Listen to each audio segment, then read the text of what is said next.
بعض لوگ نماز کیوں نہیں پڑھتے؟ مائی ڈیئر، بڑا امپورٹنٹ پوائنٹ میسج ہے، ذرا غور فرمائیے گا۔ ایک دوست نے اپنی نماز پڑھنے کی وجہ بیان کی۔ اس نے کہا بہت آسانی سے میں نمازی بن گیا۔ کیسے نمازی بن گیا؟ ایک دن میں کلاس میں بیٹھا ہوا تھا کہ میری کلاس کا مضمون علوم دینی کے اوپر بات ہوئی۔ استاد نے کلاس میں تشریف لائے، انہوں نے شاگردوں سے سوال کیا، آپ کی نظر میں کون لوگ نماز نہیں پڑھتے؟ ایک نے بڑی معصومیت سے جواب دیا، جو لوگ مر گئے ہیں وہ نماز نہیں پڑھتے۔ دوسرے شاگرد نے معصومیت سے جواب دیا کہ جن لوگوں کو نماز نہیں آتی وہ نماز نہیں پڑھتے۔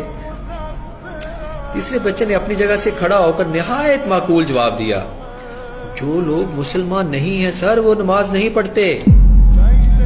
اسی طرح ایک اور بچے نے جواب دیا، جو لوگ کافر ہیں وہ نماز نہیں پڑھتے۔ سنیے گا مائی ڈیئر، اس ترتیب سے پانچویں بچے نے جواب دیا، جو لوگ اللہ سے نہیں ڈرتے وہ نماز نہیں پڑھتے۔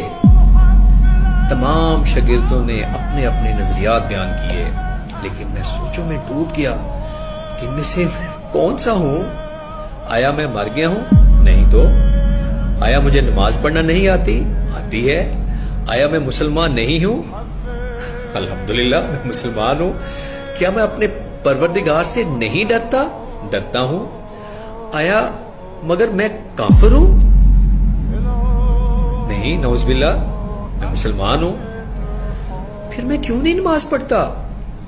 میں اپنے آپ سے کہنے لگا، اگر قبر کی پہلی رات مجھ سے سوال کیا گیا، کیا کیا گیا؟ تم زندہ تھے، نماز آتی تھی، مسلمان بھی تھے، اللہ سے ڈرتے بھی تھے، تو پھر بتاؤ نماز کیوں نہیں پڑھی؟ میرے پاس کیا جواب ہوگا؟ کیا کہوں گا؟ صرف ایک ہی راستہ ہے، سوچئے آج سے۔